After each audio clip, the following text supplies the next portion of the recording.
a service of CNC Worldwide.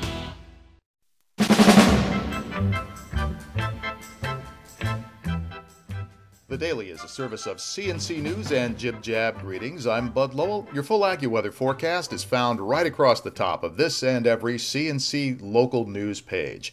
A great deal to tell you about since the last time we reported. Let's get right to it. Ontario County Sheriff's deputies have arrested the wife of a missing man for allegedly causing his death. Rose Chase was arraigned Friday morning on a murder charge in the death of 32-year-old Adam Chase, last seen June 14th when he walked out of his house after an argument with his wife. The Sheriff's Department says Rose Chase pushed her husband down a flight of stairs leading to his death. Investigators began searching the Chase home on Mott Road in the town of Stanley Thursday evening. Sheriff Philip Pavaro told reporters his department got a tip leading them to an undisclosed site where they found remains. They got a search warrant for the Chase home and questioned Rose Chase as well as several other people. More details are expected later Friday. I want to thank everybody that came out. I know it's a little cold. It's going to get colder. But this is very important, and you guys should feel proud of yourselves for coming out and doing this and doing the right thing. Activists marched Thursday evening in the town of Greece in protest of bullying and racism, responding to a video that made threats and racial slurs against a local teenager. They gathered at Barnard Park on Maiden Lane, then marched to a house on nearby Whitman Road where one of the teens allegedly involved in the video lives. Along the way, they used a bullhorn to say they won't stand for racism and to demand the parents of those teens hold their children accountable for their actions. There are people in this community who will not stand for that and who will expose it on your front lawn. 16-year-old Alex Hare was the target of a video shot by three other teens who had a dispute with him.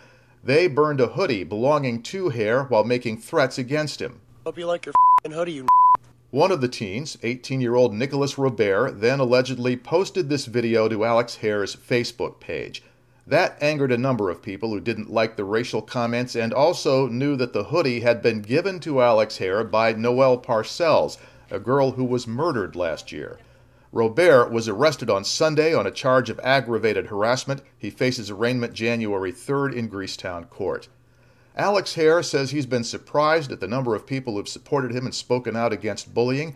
His mother, Michelle Hare, said parents need to inspire change in their children as well as at the school and community level. And she says this incident, following closely after the international uproar over the internet taunting of bus monitor Karen Klein, shows there's an epidemic of bullying. People need to stop accepting it, she says. The Greece Police Department has fired an officer who was charged with buying alcohol for a minor. Officer Sam Ross was charged with unlawfully dealing with a minor for buying an 18-year-old drinks at a nightclub. He met the male teenager through a social media site. The Greecetown Board voted Wednesday night to fire the 31-year-old officer for misconduct. Ross was a 9-year veteran of the Greece Police. He was the town's canine officer. Greece Police will disband the canine unit, and Hunter, the German Shepherd on the right, will be returned to the citizen who donated him to the department. Chief Todd Baxter said he is holding the department to a high standard and held to that standard in the face of an unfortunate incident. We've learned that a soldier who grew up in Brockport has died after being injured last week in Afghanistan by the explosion of an IED. The Army says Staff Sergeant Nicholas Reed died at a hospital in Germany. His family was with him. Sergeant Reed was 26. He was with the 53rd Ordnance Disposal Battalion. He was injured December 9th. Reed was a graduate of Brockport High School. He attended classes at Brockport State before signing up. Authorities in Genesee County say a woman convicted of punching a Batavia Walmart greeter last Christmas Eve has made bail.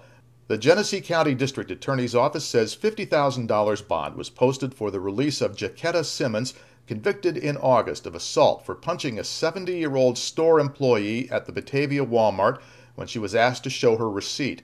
She was sentenced to 5 years in prison. A judge has signed a stay of sentence order allowing her to be at liberty while her appeal is pending, and that could take up to a year.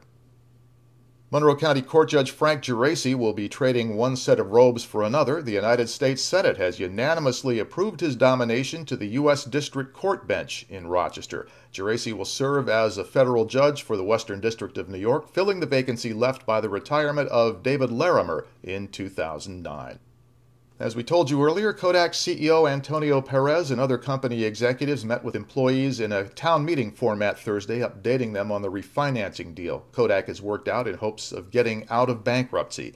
There was little additional information about what went on inside that meeting, but they talked about the terms of the financing and confirmed that Kodak will emerge, if it does, as a commercial printing and imaging solutions company. It will probably keep the Kodak name. There's one more Kodak story in the news. Kodak has dropped its sponsorship of U.S. Disney parks as of December 31st. Kodak had been a key Disney sponsor for more than 50 years. It was the official film and camera partner of Disneyland from the very first day in 1955, and Kodak was one of the last 3 original Disney sponsors, along with Coca-Cola and Nestle.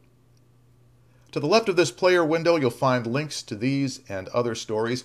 To the right, you'll find links that you can use to post news items directly to us. We want to know about wedding announcements, birth announcements, business openings, all sorts of community news, because what's important to you is what we do here at CNC News. So the next news is as it happens, updates are as necessary, and you can help us be the judge of that. I'm Bud Lowell, CNC News. Have a great weekend.